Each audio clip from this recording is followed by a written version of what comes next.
흉한 기근으로 많은 사람들이 굶어 죽는데 야곱의 아들들이 애굽에 내려가 가지고요 곡식을 구해 가지고 왔어요. 그러면 아버지 야곱이 기뻐해야 되잖아요. 근데 아버지 야곱이 기쁘지가 않습니다. 마음이 그리 편하지가 않습니다. 왜냐하면 아들의 얼굴을 보니까요 집에 무사히 도착했다는 안도감은 찾아볼 수가 없고 막 겁에 질려가지고요 넋이 나간처럼 멍한 거예요, 아들들이 다. 그리고 찾아보니까 누가 없어요? 시므온이 없는 거예요. 물어봤더니 지금 애굽 감옥에 갇혀 있다는 거예요. 그리고 베냐민, 아빠가 애지중지하는 그 베냐민 다시 데리고 애굽에 내려가야만 시므온이 살 수 있다고 그러는 거예요. 그러니까 이런 소식을 전해 듣는 아버지 야곱의 마음이 어찌 기쁠 수가 있겠어요. 아버지도 두려운 거죠. 그래서 우리가 이러한 야곱의 모습 속에서 지난 시간에 우리 아버지의 모습을 한번 보았어요. 아버지는 항상 모든 것을 해결할 수 있는 영웅, 거인인 줄 알았어요. 근데 아니에요. 아버지 역시 나 같은 똑같은 사람이에요. 그러나 역시 아버지는 아버지예요. 왜 그래요? 아버지 야곱은요 슬퍼요, 괴로워요, 죽기보다 싫어요. 근데 그런 감정에 복받쳐서 정신을 놓지 않습니다. 그런 와중에도 현실을 직시해요. 자신의 슬픔, 괴로움, 두려움, 무거운 고충 때문에 이 자식 새끼들, 처자식들 굶겨 죽일 수 없잖아요. 그래서 아버지 야곱은요 가정과 자녀를 위해서 자기가 할 수 있는 최선의 일을 다 합니다. 갑절의 동뭉치를 다시 자식들에게 주어서 곡식 구워오라고 해요. 애굽 사람에게 드릴 귀한 예물도 준비해서 보내요. 그리고 죽기보다 싫은, 보내기가 그렇게 죽기보다 싫은 베냐민도 함께 보내기로 결단해요. 그리고 마지막으로 어떻게 해요? 아버지 야곱은요 하나님께 맡기고 간절히 기도해요.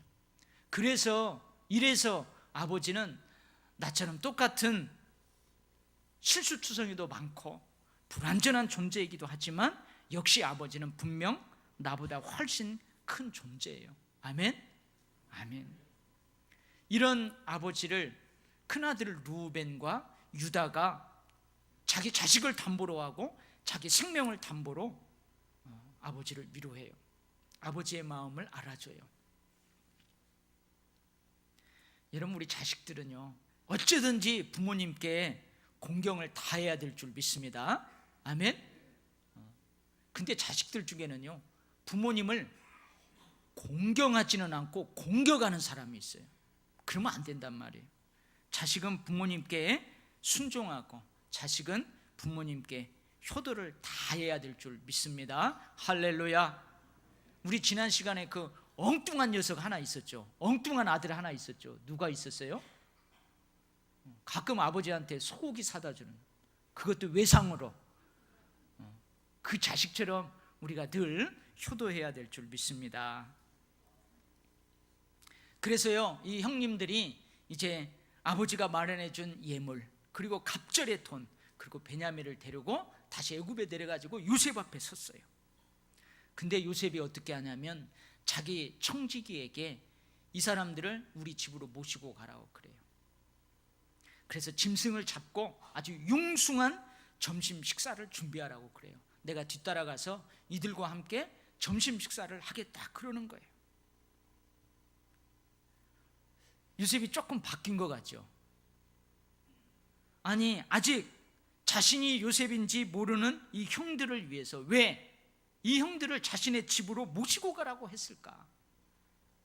왜 점심을 융숭하게 준비해서 형들과 함께 먹겠다고 하는 걸까요? 왜 그래요? 그래도 형 아니에요? 여러분, 그래도 형님들이잖아요. 친동생 베냐민이 함께 왔잖아요. 다시 베냐민과 함께 돌아온 형들이 그래도 반가운 거예요. 여러분, 우리 가끔 대한민국을 떠나서 외국에 가요. 외국에 가가지고 그 낯선 곳에서 한국 사람 만나면 그렇게 좋다면서요. 그렇게 반갑대요. 저 사람 한국에 있을 때 나하고 아무 관계가 없었는데도 그렇게 반갑대요. 근데 이 형님들이에요. 베냐민이 왔어요. 요셉은 정말 함께 식사하면서 좋은 시간을 갖고 싶은 게예요. 나를 그렇게 사랑했던 아버지, 내가 없어진 후에 어떻게 지내고 계셨는지 그 궁금해요. 나를 상인들에게 팔아버린 이 형들은 그동안 어떻게 살았는지 소식도 듣고 싶고 정말로 좋은 시간을 갖고 싶어요. 이것이 요셉의 마음이에요. 제가 제 나름대로 그냥 요셉의 마음이 이거다고 하는 게 아니고 이후에 청지기의 행동을 한번 보세요. 요셉의 행동을 보세요. 그 행동들이 요셉의 마음이 이렇게 좋은 마음이었구나, 그걸 뒷받침하고 있어요. 그런데 요셉의 청지기를 따라서 요셉으로 집으로 가는 이 형들을 한번 보세요. 이 형들은 지금 어때요? 막 두려워하고 있어요. 무서워하고 있어요. 저 요셉의 집으로 가는 것을 되게 불편해하고 있어요. 두려워할 필요가 없어요. 결코 두려워할 이유가 없단 말이에요. 그런데 형들이 왜 이렇게 몹시 두려워하는 것일까요? 왜 이렇게 그 요셉의 집으로 가는 것이 불편해요? 왜 그럴까요? 18절에서 우리가 그 이유를 알 수 있는데요, 그 사람들이 요셉의 집으로 인도됨에 두려워하여 이르되 전번에 우리 자루에 들어있던 돈의 일로 우리가 끌려드는도다. 이는 우리를 억류하고 달려들어 우리를 잡아 노예로 삼고 우리의 나귀를 빼앗으려고 함이로다. 실제로 이런 일들이 일어나요, 안 일어나요?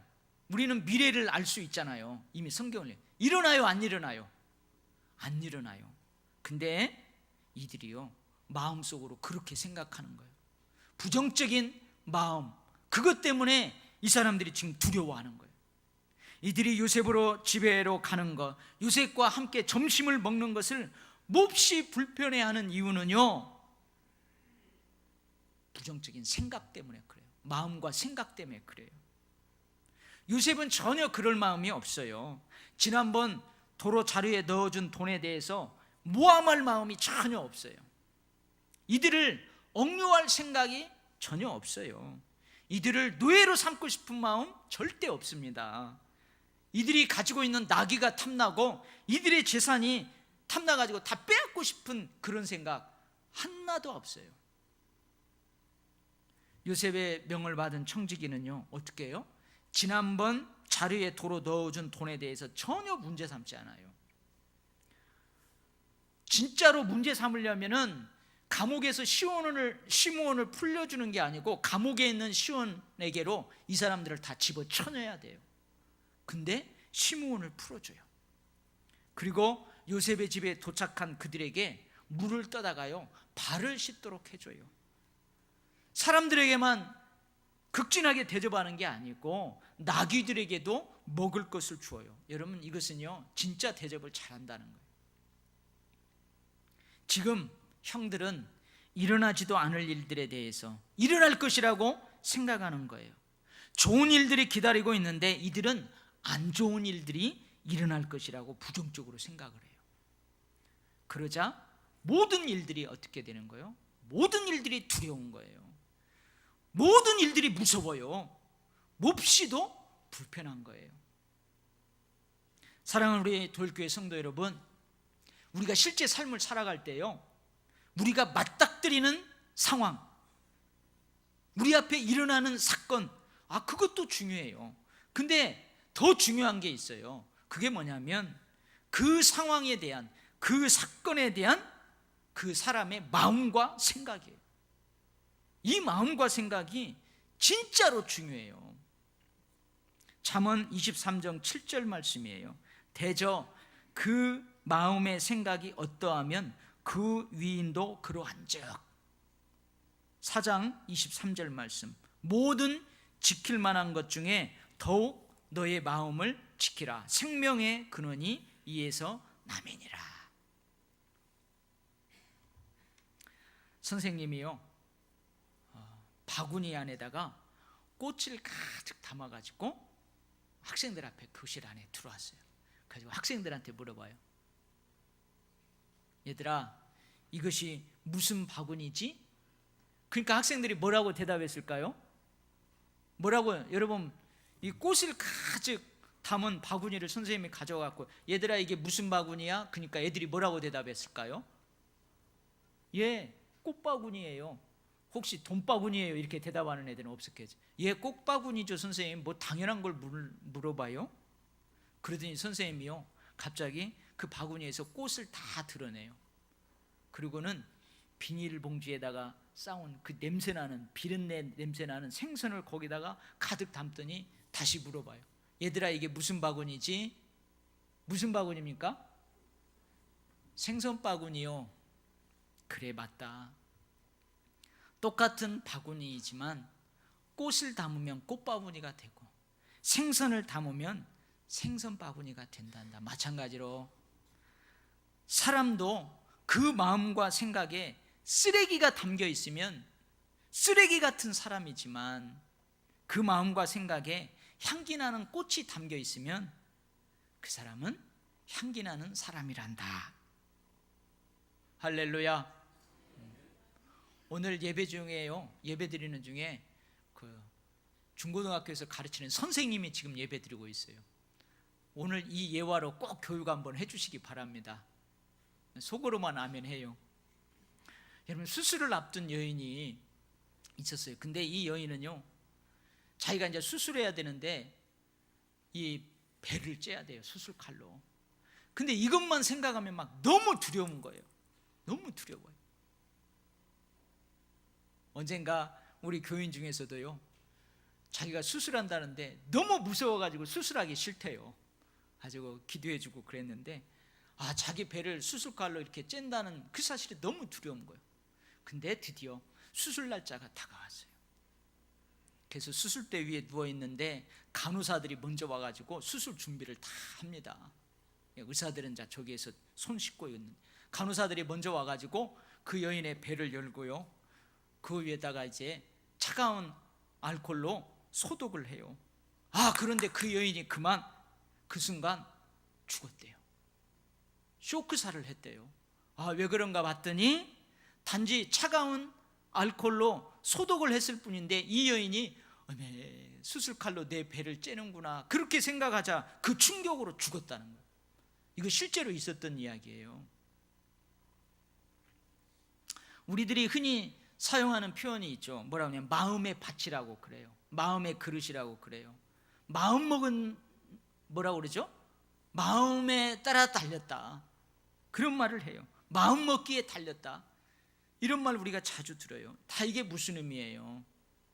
마음에 무엇을 심느냐, 마음의 그릇에 무엇을 담느냐, 어떤 마음을 먹느냐, 그거에 따라서요 그 사람의 표정이 달라지고 그 사람의 말이 달라지고 행동이 달라지고 삶이 달라지고 생활이 달라진다는 거예요.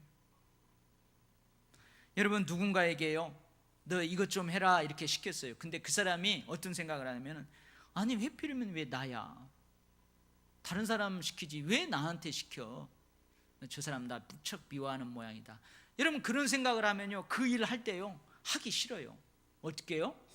설렁설렁하고요 발로 툭툭 차면서 해요.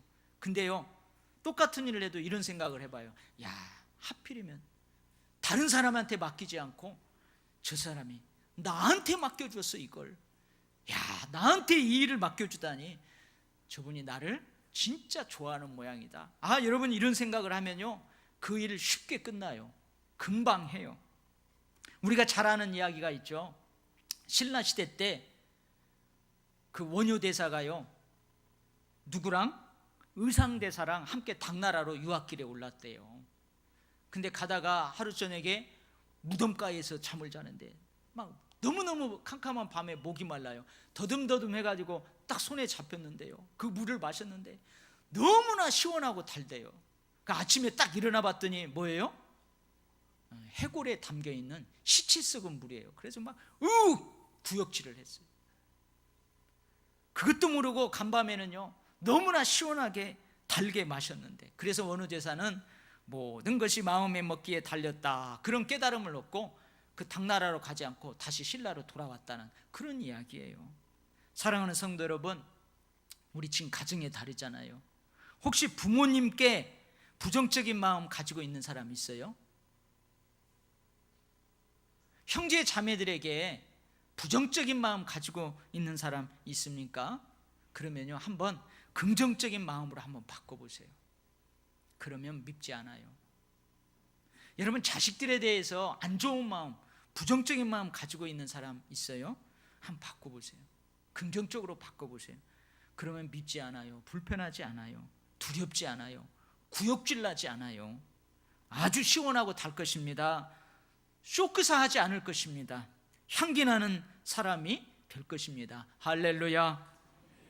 자, 그렇다면요, 이 요셉이 자신을 구덩이에 던져 죽이려고 했던 저 형들, 자신을 노예로 팔아버린 형들, 이 형들에게 어찌 이럴 수 있었어요?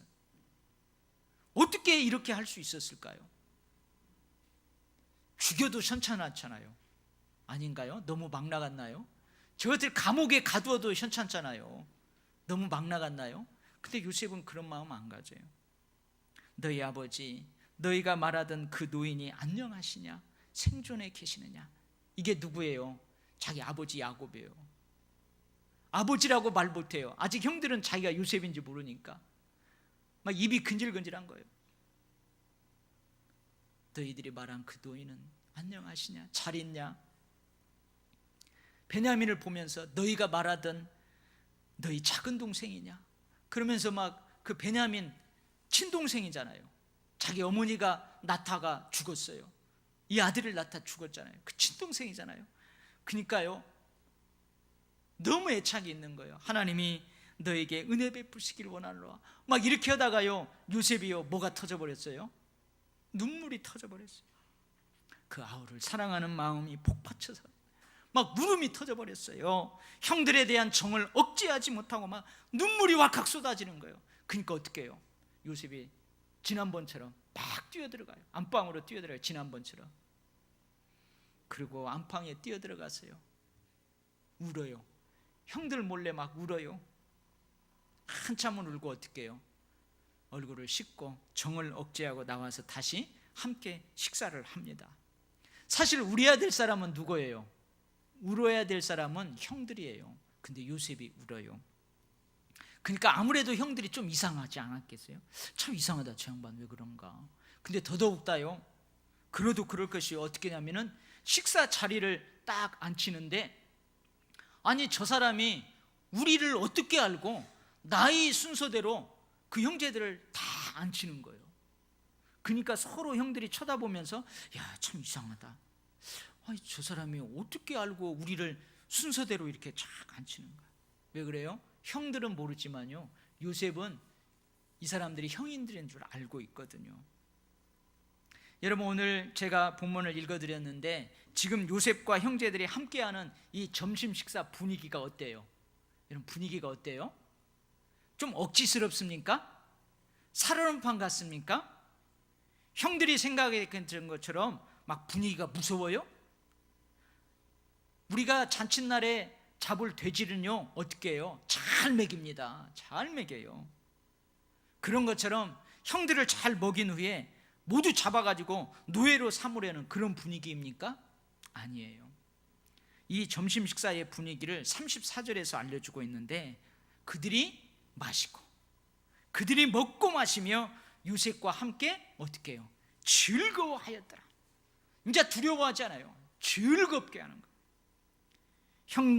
형들인 줄 아는 요셉은 요셉대로 이들과 함께하는 식사니 좋은 거예요. 그 식사 시간이 좋은 거예요. 요셉인 줄 모르는 형들은 형들대로 하나님의 은혜를 말하고 아버지의 안부를 묻고 왠지 가족처럼 잘해주는 애굽의 총리라는 이 사람과 함께하는 그 점심 식사가 지금은 너무 즐겁고 좋은 거예요.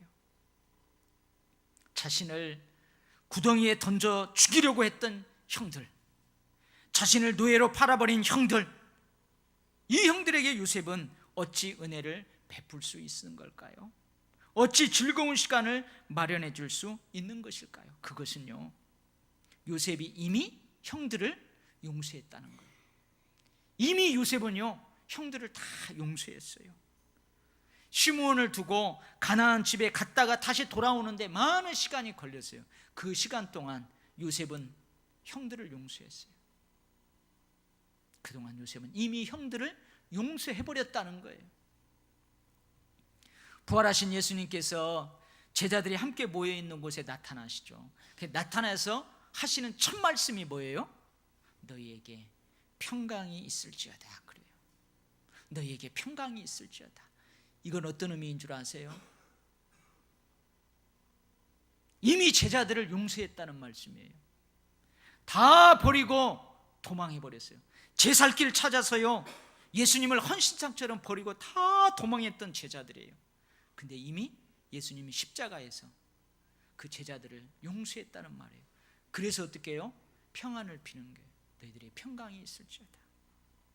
예수님을 저주하면서 3번씩 모른다고 부인한 베드로에게 부활하신 예수님이 나타나셨어요. 그래서 어떻게 하시죠? 모닥불을 피워요. 그리고 모닥불을 피우고 생선을 구워가지고 조반을 준비하세요. 아침 식사를 준비해 주세요. 모닥불을 쬐다가 너도 저 사람하고 같은 패지? 묻는 그 계집종의 물음에 저주하면서 예수님을 배반했던 그 베드로를요 예수님이 이미 용서했다는 말이에요. 이미 용서했다는 말이에요. 요셉은 형들에 대한 분노, 섭섭함, 상처를 이미 용서했어요. 오히려 긍휼의 마음, 불쌍히 여기는 마음을 갖게 되었어요. 그래서 요셉은 형제애로 분노, 섭섭함, 상처를 이길 수 있었어요. 극복할 수 있었어요. 할렐루야. 좀 부끄러운 제 이야기를 하고 이제 설교를 마치려고 그래요. 더워요? 저는 무척 더워요. 여러분들도 더운지 자꾸 조시는 분들이 많네요. 벌써 이렇게 이제 더위가 찾아오네요. 저는요 저희 가정에서 장남이에요. 그리고 저희 가문에서는 장손입니다. 위로 누님이 몇 분이 있냐면요 3명이 있어요. 어머니가 딸, 또 딸, 또 딸 그러다가 저를 낳았어요. 그러니까요 얼마나 그 귀염을 받았겠어요. 그리고 제 밑으로 남동생이 2이 있어요. 2. 그래서 5남매예요. 근데 제 바로 아랫동생 둘째, 저 때문에요 상처가 참 많았어요. 아니 나는 걔에게 상처 줬다는 생각이 안 드는데 그녀 스스로가 상처받은 것 같은데 상처가 참 많았어요. 공부를 참 잘했습니다. 저보다 더 잘했어요. 그런데 대학에 다니고 있는 이 형 때문에 그는 대학 진학을 포기했어요. 그래서 서울에 있는 그 수도공고인가 거기를 갔어요. 둘 다 대학 공부를 하기에는 가정 형편이 그리 넉넉하지 않았기 때문에 그래요. 근데 이 둘째 동생에게는 신념이 있는데 어떤 신념이 있냐면 대학 학비부터는 자신이 알아서 해결해야 된다 이런 신념이 있었어요. 근데 가만히 보니까 대학생이면서도 부모님에게 용돈을 받아 쓰는 이 나를 되게 못마땅해 했어요. 그리고 그리 넉넉하지 못한 형편인데도 어머니가요 형이 해달라고 하면 다 해주는 거예요. 형이 뭐 해달라면 다 해주는 거예요. 근데 그걸 보고 이 동생이 어머니를 뭐라고 할 수는 없고 형인 나에게 뭐라고 하는 거예요. 그래서 나하고 자주 다투었어요. 아주 크게 싸운 적도 있어요. 그래서요 제 손가락에는 아직도 그때 싸울 때 입었던 흉터가 있어요. 언젠가 그 시절을 생각하면서요 바로 그 밑에 동생에게 너무나 미안했어요. 너무 미안했어요. 저 녀석이 내 대신 대학에 가고 내 대신 배웠으면 더 크게 됐을 텐데 너무 미안하고 또 그렇게 막 대드는 그 동생한테 내가 너무나 잘못했어요. 너무나 잘못했다는 것을 깨달았어요. 그런데 저는 그 동생에게 형이 미안하다, 형이 미안하다, 형이 잘못했다, 그렇게 말할 수가 없었어요. 왜냐하면 그 동생은 이미 군대에서 사고사로 내 곁을, 아버지 어머니 곁을 훌쩍 떠났기 때문에.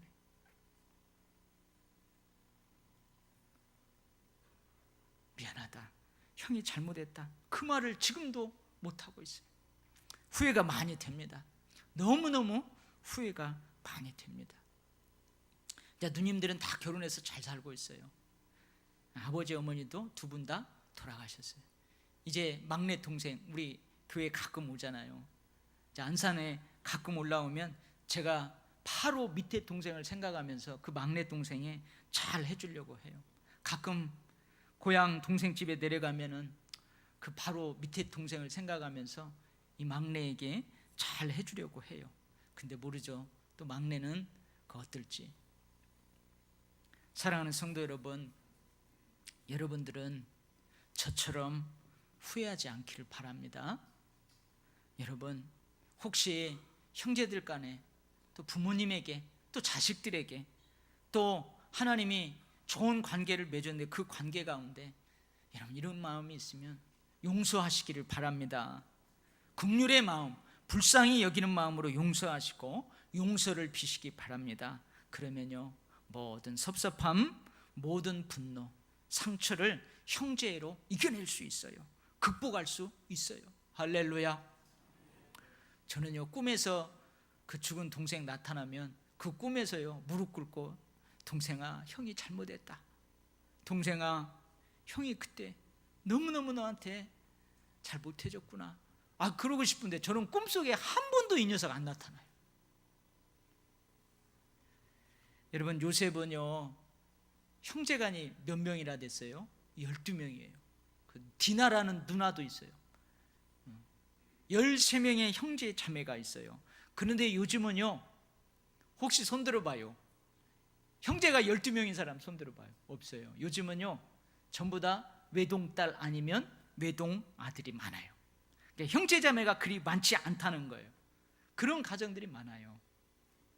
예전에는 출가 외인이라고 했어요. 그죠? 그래서요 어떻게 해요? 사위는 사위고 아들은 아들이에요. 며느리는 며느리고 딸은 딸이에요. 친손자는 친손자이고 외손자는 외손자였어요. 여러분, 외손자를요 잘 봐줍니다. 친정 어머니 아버지가 잘 봐줘요. 근데 어느 날 친할아버지하고 친할머니하고 같이 있는 자리에서 이놈의 자식이 내가 봐줬는데 친아버지 친할아버지로 뽀로록 가버린다니까요. 그런데 요즘은 그렇지 않잖아요. 요즘은 여러분 그렇지 않아요. 사위도 아들이에요. 며느리도 딸이에요. 아멘? 오메? 아멘 안 하시네. 요즘은요 사위도 아들입니다. 며느리도 딸이에요. 그리고 친손자건 외손자건 구분이 없어요. 모두 다 손자녀들이에요. 내가 아멘 크게 하시는 분 보니까요, 딸만 가진 아버지들이 아멘 크게 하시고. 여러분, 요즘은 장모, 장인 어른이라고 하지 않아요. 시아버지, 시어머니를 며느리가 뭐라고 그래요? 시어머니, 시아버지 이렇게 불러요? 아니에요. 아버지, 어머니 그러는 것처럼 장인, 장모도요 요즘은 똑같이 뭐라고 불러요? 어머니, 아버지 그렇게 불러요. 저는 결혼해가지고요 처음 딱 가가지고 저랑 잘 알아요. 같은 교회 권사님이었으니까. 그래서 제가 장모님 그랬더니요 어머님이 저를 한쪽으로 불러요. 그랬더니 황서방, 앞으로 어머니라고 그래. 어디 장모님이라고 하냐고. 그래가지고 그 뒤에요 저는 그냥 어머니라고 그래요. 저희 어머니한테 어머니 한 것처럼 가갖고 어머니. 그래서 이번 그 어버이날 주일에는요 저희 어머니 아버지 안 계시잖아요. 고하잖아요. 그래가지고 우리 장인 어머니, 어머니 생각이 많이 나가지고 내려가면서 여보, 내가 내려가면은 우리 처형한테도 내려가면 나 어머니를 좀 꼭 끌어안게 해야 되겠다고. 그랬더니 우리 큰 처형이 그래요, 그렇게 하면서 좀 어머니 생각을 좀 어떻게 해봐. 그래서 딱 내려갔는데요, 못 끌어안겠대요. 용기가 없어가지고 못 끌어안고 결국은 그냥 왔어요. 그냥 왔어요. 여러분, 여러분의 가정을 축복합니다. 모든 식구들이 모일 때마다요, 그 외손자든 친손자든 사위든 딸이든 며느리든 딸이든 모든 식구들이 모일 때마다 오늘 요셉의 가정처럼 먹고 마시고 함께 즐거워할 수 있는 그런 축복이 있기를 간절히 바랍니다. 막 웃음꽃이 피어나고요, 행복하고 막 즐거운 웃음소리가 끊이지 않기를 축복합니다. 하나님의 나라 천국은요, 이사야 선지자의 말대로 하면은, 이사야 선지자가 그림 언어로 하나님 나라를 설명하고 있는데, 하나님 나라에는요 이리하고 누가 같이 있대요? 어린 양이 같이 있대요. 이 이리가 배고프면 뭘 잡아먹어요? 어린 양을 잡아먹어요. 근데 천국에는요 이리와 어린 양이 같이 있대요. 사자하고 뭐가 같이 있대요? 송아지가 같이 있대요. 사자가 배가 고프면 그 송아지를 잡아먹어버려야 돼요. 젖먹이 어린아이가요 독사굴에 손 넣고 장난쳐도 안 문대요. 확 독사가 물어버려요. 근데 천국은 그러지 않는다는 거예요. 여러분, 천국은요 이미 용서했기 때문에, 원수였던 다윗과 누가? 다윗하고 원수였던 사람 누구예요? 아내를 범해가지고 빼앗아 버리고 남편은 모르게 저 전방에다가 보내버려가지고 전사하게 만들었어요. 다윗과 우리야 원수지간이에요. 근데 천국에는요 다윗과 우리야가 같이 있대요. 왜요? 이미 용서했기 때문에. 스데반이 돌에 맞아서 죽어요. 근데 그 스데반이 돌에 맞아서 죽는데 앞장선 사람이 누구예요? 바울이에요. 바울. 나중에 사도 바울이 된 바울. 근데 천국에는요 그 바울과 스데반이 같이 있대요. 왜요? 이미 용서했기 때문에. 여러분의 가정이 이렇게 천국과 같은 가정이기를 축복합니다. 할렐루야. 기도하겠어요. 하나님 아버지, 오늘 요셉이 형들과 함께 따로 식사 자리를 마련하고 주체할 수 없는 눈물을 감추면서까지 안부를 묻고 서로 이야기하며 즐거워하는 이 모습을 보면서 우리 가정의 형제 자매들, 우리 가문을 생각해 봅니다. 하나님, 간절히 기도합니다. 이미 행복하고 즐겁고 서로 형제간에 우애 있게 사는 가정은 더 그 은혜와 즐거움이 풍성하게 하시고, 혹 그러지 못한 가정이 있다면 서로 용서하고 그 가정을 우리가 그리스도인이니 천국으로 만들어버리는 능력을 주시옵소서. 하나님, 간절히 기도합니다. 우리 도일교회 모든 가정 가문들마다 오늘 요셉이 형제자매들과 지내는 그 축복으로 풍성하게 하여 주시옵소서. 예수님 이름으로 기도하옵나이다. 아멘.